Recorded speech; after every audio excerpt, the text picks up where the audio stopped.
2025 BPL এ সবার আগে play অফের টিকিট নিশ্চিত করেছিল রংপুর রাইডার্স। আবার সবার আগেই প্লে অফ থেকে বিদায় নিল রংপুর রাইডার্স দলটি। গার্লফ্রেন্ডকে নিয়ে যতই পার্কে ঘোরাঘুরি করেন, বিয়ে না করা পর্যন্ত সেই গার্লফ্রেন্ড আপনার বউ নয়। ঠিক তেমনি ফাইনাল ম্যাচ না জেতা পর্যন্ত আপনি কিন্তু চ্যাম্পিয়ন দল নয়। এলিমিনেটর ম্যাচ শেষে বিপিএল এর সর্বশেষ আপডেট নিয়ে বিস্তারিত আলোচনা করার চেষ্টা করব ভিডিওতে। আসসালামু আলাইকুম, স্ফুরন প্রেজেন্টস বিপিএল আপডেটে আপনাকে স্বাগত। কোনো কিছুতেই কাজ হলো না রংপুর রাইডার্সের, শেষ পর্যন্ত বিপিএল থেকে নিতে হলো বিদায়। আজ 3রা ফেব্রুয়ারি সোমবার বাংলাদেশ প্রিমিয়ার লিগ বিপিএল এর এলিমিনেটর ম্যাচ অনুষ্ঠিত হয়েছে প্লে অফে, যেখানে খুলনা টাইগার্সের বিপক্ষে 9 উইকেটের বড় ব্যবধানে হেরে এবারের বিপিএল এর আসর থেকে বিদায় নিতে হলো রংপুর রাইডার্সকে এবং দ্বিতীয় কোয়ালিফায়ার ম্যাচে উত্তীর্ণ হয়েছে কিন্তু খুলনা টাইগার্স দলটি। তো যেই খুলনা টাইগার্স তারা প্লে অফের জায়গাটাই নিশ্চিত করতে পারতেছিল না, চতুর্থ দল হিসেবে প্লে অফের জায়গা নিশ্চিত করেছে। কোনো মতো নিট রান রেটে এগিয়ে থাকার কারণে প্লে অফের টিকিট নিশ্চিত হয়েছে খুলনার।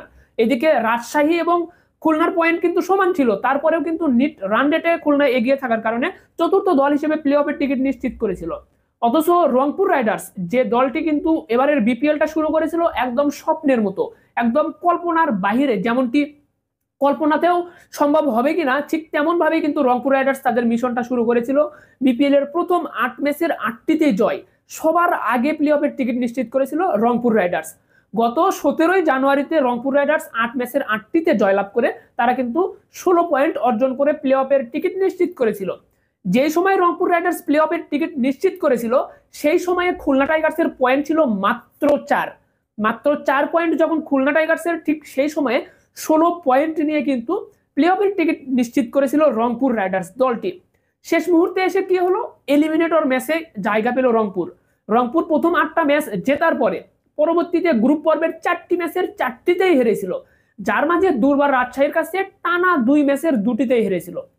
তো মূলত দুর্বার রাজশাহীর মাধ্যমেই কিন্তু পরাজয়ের মিশনটা শুরু হয়েছিল রংপুর রাইডার্সের। এরপর কিন্তু আর কোনো ম্যাচ জিততে পারেনি, অবশেষে এলিমিনেটর ম্যাচে আজকে খুলনার কাছে হারলো রংপুর রাইডার্স দলটি। প্রথম 8 ম্যাচের 8টিতে জয়লাভ করেছে, পরের 5 ম্যাচের 5টিতেই হেরেছে রংপুর রাইডার্স।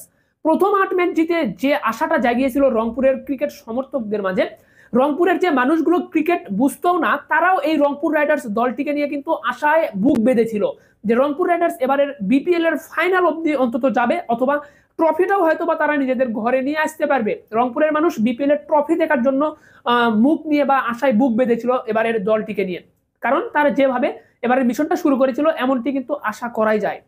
কিন্তু শেষ মুহূর্তে এসে রংপুর রাইডার্স যেটি করলো, এটি কিন্তু রংপুরের ক্রিকেট সমর্থক সহ পুরো বাংলাদেশের কোনো ক্রিকেট সমর্থকই কল্পনাও করেনি বা ভাবেওনি। শেষ মুহূর্তে রংপুর রাইডার্সকে বিদায় নিতে হলো খুলনা টাইগার্সের কাছে ম্যাচ হারার মাধ্যমে। তো রংপুর রাইডার্স এই পরাজয়টা আপনি কিভাবে দেখছেন অবশ্যই কিন্তু কমেন্টে জানাতে ভুলবেন না। আর পরাজয়টা যদি আপনার হতো লড়াইয়ের মাধ্যমে তাহলে কিন্তু বিষয়টা মানার মতো ছিল, কিন্তু রংপুরের যে পরাজয়টা হয়েছে আজকে খুলনার বিপক্ষে, এটি কিন্তু একদম অসহায় আত্মসমর্পণ বলা চলে।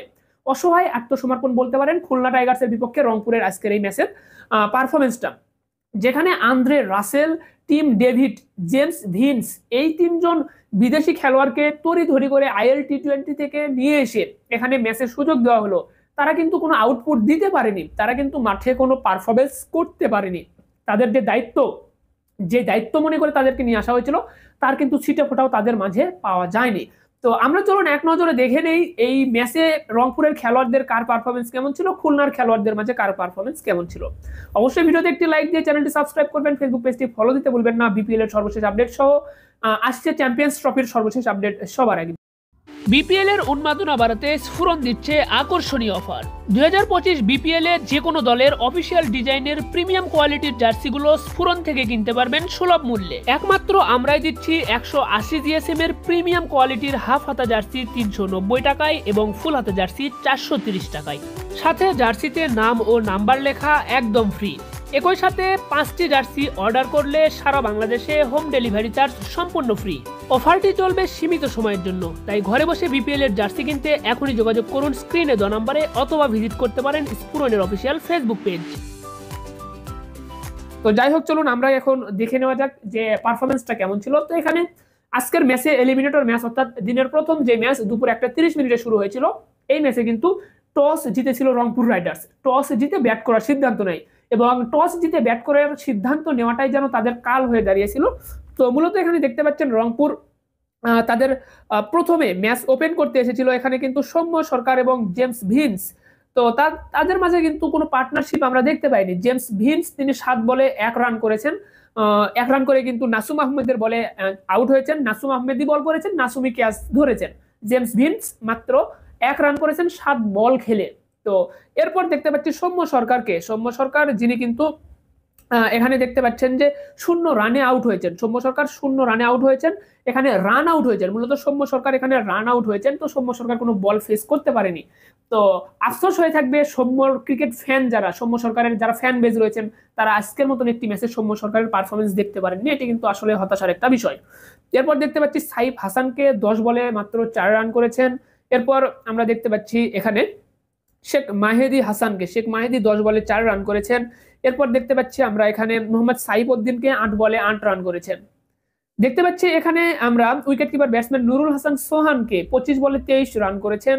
এরপর টিম ডেভিডকে নিয়ে আশায় বুক বেঁধেছিল রংপুরের সমর্থকরা। তো এখানে কিন্তু টিম ডেভিড 9 বলে 7 রান করেছেন। আন্দ্রে রাসেল তিনি 9 বলে করেছেন 4 রান। এরপর এখানে রাকিবুল হাসান 2 বলে 1 রান করেছেন। আকিব জাভেদ 18 বলে তিনি 32 রান করেছেন। নাহিদ রানা 9 বলে কোনো রান করতে পারেনি, নট আউট ছিল।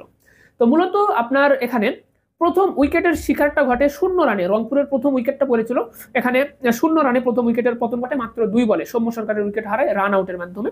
এরপর আপনার রংপুরের দ্বিতীয় উইকেটের পতন ঘটে 1 ওভার 6 বলে। জেমস ভিন্সের উইকেটের পতন ঘটে মাত্র 3 রানে, দ্বিতীয় উইকেটের পতন ঘটে।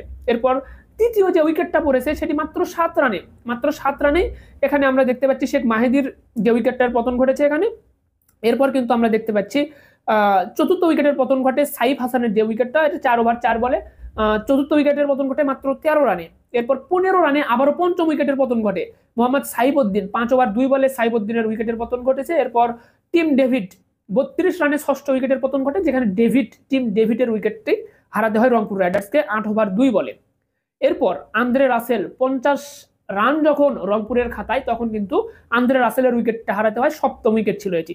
এরপরে দেখতে পাচ্ছেন এখানে আমরা রাকিবুল হাসানকে দেখতে পাচ্ছি 8ম উইকেটের পতন ঘটে। নবম উইকেটটা হারায় রংপুর রাইডার্স মাত্র 52 রানে, যেখানে নুরুল হাসান সোহানের উইকেটটা হারাতে হয় 12 ওভার 3 বলে। সর্বশেষ 85 রানে 10ম উইকেটের পতন ঘটেছে 16 ওভার 5 বলে। সব মিলিয়ে রংপুর রাইডার্স সংগ্রহ করেছিল আজকে 85 রান, 86 রানের টার্গেট দিয়েছিল। 16 ওভার 5 বল ব্যাট করেছিল রংপুর রাইডার্স। তো মাত্র 86 রানের টার্গেটে ব্যাট করতে নেমে 10 ওভার 2 বলে একটি মাত্র উইকেট হারিয়ে 89 রান সংগ্রহ করে 9 উইকেটের বড় জয় তুলে নিয়েছে খুলনা টাইগার্স 58 বল হাতে থাকতেই। তো এখানে আপনাকে যদি আমরা দেখাই যে খুলনা টাইগার্সের বোলারদের পারফরমেন্সটা কেমন ছিল এই রংপুর রাইডার্সের ব্যাটসম্যানদের বিপক্ষে, তাহলে এখানে মেহেদী হাসান মিরাজ 4 ওভার বল করেছেন, 10 রান দিয়েছে মাত্র, তিনটি উইকেট পেয়েছেন। এরপর নাসুম আহমেদ 4 ওভারে করেছেন 16 রান দিয়ে 3টি উইকেট পেয়েছেন, একটা মিডেন ওভারও করেছেন নাসুম। মোহাম্মদ নওয়াজ 4 ওভারে 21 রান দিয়ে 1 উইকেট পেয়েছেন। হাসান মাহমুদ 3 ওভারে 18 রান দিয়ে 1 উইকেট পেয়েছেন। এরপর জেসন হোল্ডার 1 ওভারে 11 রান দিয়েছেন, কোনো উইকেট পাননি। এরপর মুশফিক হাসান মাত্র 5 বল করে 8 রান দিয়ে পেয়েছেন 1 উইকেট। সব মিলিয়ে খুলনা টাইগার্সের ব্যাটসম্যানদের মাঝে মেহেদী হাসান মিরাজ ম্যাচ ওপেন করতে এসেছিল নাইম শেখের সাথে, যেখানে 3 বল খেলে কোনো রান করতে পারেনি কিন্তু মেহেদী হাসান মিরাজ। এরপর নাইম শেখ 33 বলে 48 রান করেছেন এবং অ্যালেক্স রোজ তিনি কিন্তু 27 বলে 29 রান করেছেন। এরই মাঝে কিন্তু খুলনা টাইগার্স ম্যাচ জিতে গিয়েছেন এবং খুলনা টাইগার্স দ্বিতীয় কোয়ালিফায়ার ম্যাচ খেলবে আগামী 5 ফেব্রুয়ারি বাংলাদেশ সময় সন্ধ্যা 6:30 এই দ্বিতীয় কোয়ালিফায়ার ম্যাচ অনুষ্ঠিত হবে। এবং দ্বিতীয় কোয়ালিফায়ার ম্যাচে খুলনা টাইগার্সের প্রতিপক্ষ হচ্ছে কোন দল, এটি কিন্তু আমরা জানতে পারবো ফরচুন বরিশাল বনাম চিটাগং কিংসের মধ্যকার ম্যাচ দিয়ে। ফরচুন বরিশাল ও চিটাগং কিংসের মধ্যকার ম্যাচে যে দল জিতবে সে ফাইনালে যাবে, যে দল হারবে সে কিন্তু আপনার এখানে খুলনার বিপক্ষে দ্বিতীয় কোয়ালিফায়ার ম্যাচটা খেলবে এবং সেই ম্যাচে যে দল জিতবে সে কিন্তু ফাইনাল খেলবে। এটি কিন্তু সর্বশেষ আপডেট এখন পর্যন্ত বিপিএল এর। তো রংপুর রাইডার্সকে নিয়ে যতটা বলবেন ততটাই বলতে পারবেন আপনি। তো রংপুর রাইডার্স যে পারফরমেন্স দেখিয়েছে এটি কিন্তু সম্পূর্ণই হতাশাকর পারফরমেন্স এবং মূলত রংপুর রাইডার্স রাজশাহীর বিপক্ষে ম্যাচ হারার পরে যে মন্তব্যটা করেছিল যে পচা শামুকে পা কেটেছে রংপুর রাইডার্স। প্রথম ম্যাচ হেরেছিল সেটি রংপুর রাজশাহীর বিপক্ষে, পরবর্তী ম্যাচে আবারও কিন্তু রংপুর হেরেছে রাজশাহীর বিপক্ষে। তো মূলত রাজশাহীর বিপক্ষে ম্যাচ হারার পরে কিন্তু তাদের পরাজয়ের মিশন শুরু হয়। তো সেখানে পচা শামুকে পা কাটার যে কথাটা রংপুর বলেছিল সেটাই কিন্তু তাদের অহংকারের পতনের মূল হয়েছে। মূলত বিষয়টা অনেকটাই দৃষ্টিগোচর একটা মন্তব্য। আপনারা যে ফ্র্যাঞ্চাইজিগুলো একটা ফ্র্যাঞ্চাইজি আরেকটা ফ্র্যাঞ্চাইজিকে নিয়ে মজার কিছু পোস্ট ফেসবুকে আপনারা করে থাকেন, বাট এমন একটা পোস্ট যে পচা শামুকে পা কেটেছে, একটা ফ্র্যাঞ্চাইজিকে এতটা ছোটভাবে আপনারা উপস্থাপন করলেন, অথচ সেই ফ্র্যাঞ্চাইজির কাছে, সেই দলটার কাছে, দুর্বার রাজশাহীর কাছে দুটা ম্যাচের দুটাই হারলেন আপনারা। তাহলে আপনাদের এই অহংকারের বিষয়টা কই থাকলো? তো সব মিলিয়ে কিন্তু কচ্ছপ এবং খরগোশের যে বিষয়টা, এটা কিন্তু খুলনা এবং রংপুরের মাঝে আমরা দেখতে পারলাম যে যখন রংপুরের পয়েন্ট 16 তখন কিন্তু খুলনার পয়েন্ট ছিল মাত্র 4। সেই অবস্থা থেকে কিন্তু রংপুরকে হারিয়ে আপনার খুলনা তাদের মিশনটা সাকসেসফুল করলো। তো রংপুর কি করেছে, টানা 8 ম্যাচের 8টা জিতে আপনার প্লে অফে গিয়ে ঘুমাইছিল, প্লে অফে গিয়ে ঘুমে গিয়েছিল রংপুর। আর সেই ঘুমের সুযোগটা নিয়ে খুলনা প্লে অফের টিকিট নিশ্চিত করে এবং শেষ মুহূর্তে রংপুরকে হারিয়ে প্লে অফের টিকিট নিশ্চিত করে দিল এবং প্লে অফ থেকে কিন্তু দ্বিতীয় কোয়ালিফায়ারের টিকিটটা আজকে নিশ্চিত করে দিল। তো সব মিলিয়ে কিন্তু রংপুর রাইডার্সের জন্য অনেক অনেক সমবেদনা। এবারের বিপিএল এ তারা অনেক আশা দেখিয়েছিল রংপুরের ক্রিকেট ফ্যানদেরকে, শেষ পর্যন্ত তারা কিন্তু ফাইনালে কোয়ালিফাই করতে পারলো না, বা দ্বিতীয় বা সেকেন্ড কোয়ালিফায়ারেও কিন্তু কোয়ালিফাই করতে পারলো না, রংপুরকে এখান থেকে বিদায় নিতে হলো। তো যাই হোক, আপনারা অবশ্যই কমেন্টে জানাবেন যে রংপুর রাইডার্সের এই পরাজয়টা আপনারা কিভাবে দেখছেন, অবশ্যই আমাদেরকে কমেন্টে জানাতে ভুলবেন না। সেই সাথে এখন যদি আপনাদেরকে আমরা একটু দেখে দিই যে সেরা খেলোয়াড়দের পারফরমেন্সের তালিকায় বর্তমানে কার অবস্থানটা কোথায় রয়েছে, তাহলে আপনারা দেখতে পারবেন যে নাইম শেখ তিনি কিন্তু 1 নম্বরে চলে গিয়েছেন সর্বোচ্চ রান সংগ্রাহকের তালিকায়। 13 ম্যাচে 492 রান করে 1 নম্বরে। 2 নম্বরে আছেন তানজিদ হাসান তামিম, 12 ম্যাচে 485 রান তার। এরপর 3 নম্বরে এনামুল হক বিজয়, 12 ম্যাচে 392 রান করেছেন। তো সব মিলিয়ে নাইম শেখ যেহেতু আরো একটা ম্যাচ খেলার সুযোগ পাচ্ছে, এবারের আসরে হয়তোবা নাইম শেখই সর্বোচ্চ রান সংগ্রাহক হতে পারে বলে আমার মনে হচ্ছে অন্তত।